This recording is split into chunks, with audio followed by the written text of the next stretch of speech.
The Laṅkāvatāra Sūtra, Part 90. Mahāmati then asked in verse, regarding bodhisattvas whose minds are set on Buddhahood, should they consume wine or meat or onions? Why do fools desire the stench, the filth, the infamy? Why would anyone eat the favorite food of wolves and tigers? Does eating meat give rise to sin? Does not eating meat mean blessing? Please explain the sin and blessing of eating meat or not. After Mahāmati had asked in verse, he once more addressed the Buddha.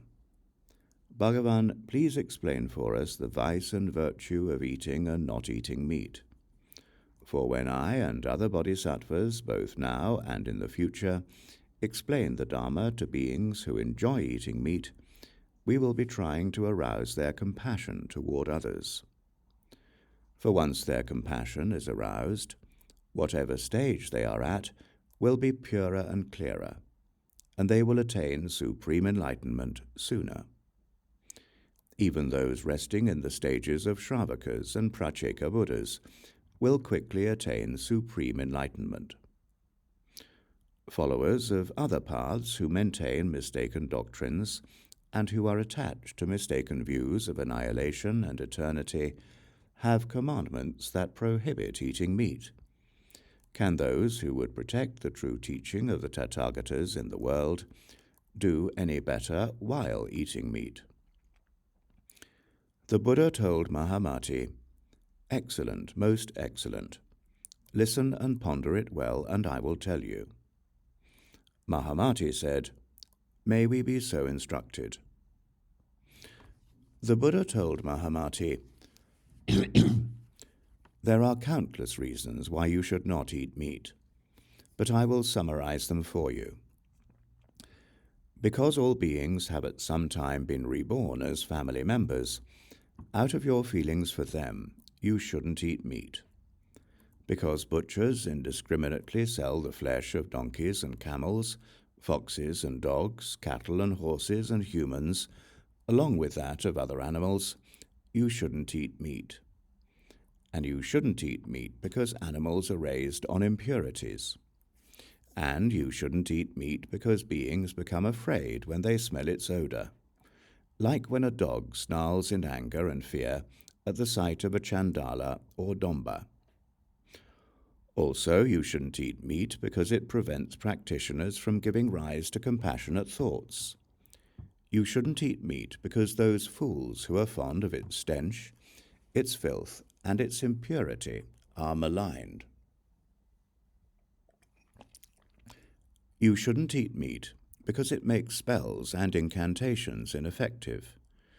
You shouldn't eat meat because those who kill living creatures become so attached to its taste, they think about it whenever they see them.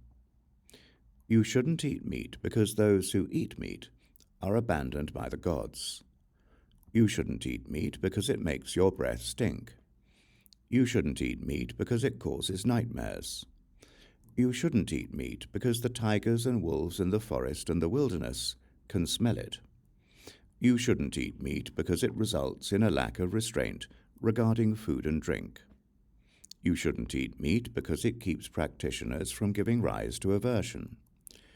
You shouldn't eat meat because I have often said that when you eat or drink, you should imagine you are consuming the flesh of your children or swallowing medicine.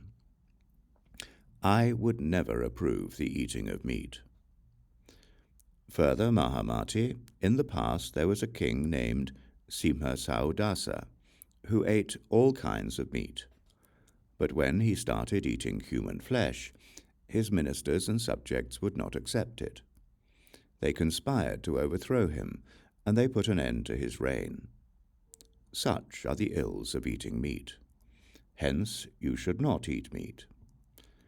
Further, Mahāmati, those who kill do so for profit. They kill creatures and sell them in the marketplace, where ignorant meat-eating people use the net of money to catch their meat. Among those who take the lives of others, some use money, and some use hooks and nets to catch creatures that move through the air or in the water, or across the land. They kill all sorts of creatures and sell them in the marketplace for profit.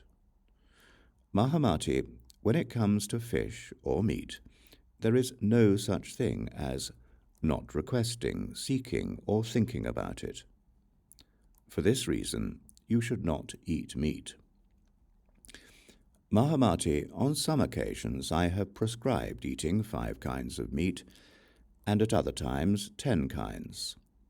Today, in this sutra, I am getting rid of practices that allow certain kinds at certain times in favor of none whatsoever. Mahāmati, the Tathagata, the Arhat, the fully enlightened one, has never eaten anything, much less taught others to eat fish or meat. Because of my past acts of great compassion, I look on all beings as I would a child. And why would I approve eating the flesh of children? The Buddha then repeated this in verse. Because it was a family member, or because it is covered with filth, or it was raised on impurities, or its smell gives rise to fear. From meat and from onions, from leeks and from garlic, from indulging in alcohol, practitioners keep their distance. They also avoid sesame oil as well as beds of thorns, because there are tiny insects cowering in fear inside. As food and drink promote indulgence, and indulgence stimulates feelings, and from feelings come desires, you should therefore not eat meat. As eating meat produces desires, and desires stupefy the mind, forever drunk on love and desire, from birth and death you won't escape. Killing creatures for profit, or catching your meat with money, both of these are evil paths, leading to the hell of lamentation. As for not requesting, seeking, or thinking about it, there is no thrice pure meat. This isn't free of karma. Therefore, you should eat no meat. Those who are practitioners therefore keep their distance. Buddhas of the 10 directions all voice their disapproval. Taking turns eating each other, reborn among wolves or tigers, amid detestable stench and filth, wherever they are born, they are fools. Usually they're born as chandalas, as dombas, or as hunters, or they're born among meat-eating demons, rakshasas, or wild cats. In the Hasti Kaksha and the Mahamegha, in the Angulimaliya as well, and here in the Laṅkāvatāra, I proscribe all eating of meat. Buddhas and bodhisattvas, even Shravakas denounce it, eating meat without shame, living life after life in ignorance. And those who admit their offense, who have already stopped eating meat, blinded by their projections, they are reborn in carnivorous worlds. Just as excessive desire keeps you from getting free, alcohol, meat, onions, and garlic block the path to Buddhahood. Beings in some future age might stupidly say about meat, "It's pure and isn't wrong. The Buddhas said we could eat it." Imagine you're swallowing medicine or eating the flesh of a child. Be content and practice aversion. Beg for your food instead. Even those with compassionate hearts I tell to practice aversion. Such beasts as tigers or wolves might yet become their companions. Those who eat blood-covered flesh terrify other beings.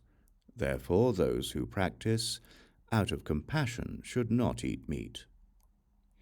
It doesn't foster compassion or wisdom. It prevents your true liberation.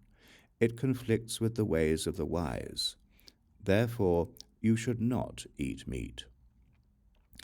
Rebirth as a Brahman in a place of practice in a wise or noble family, this comes from not eating meat.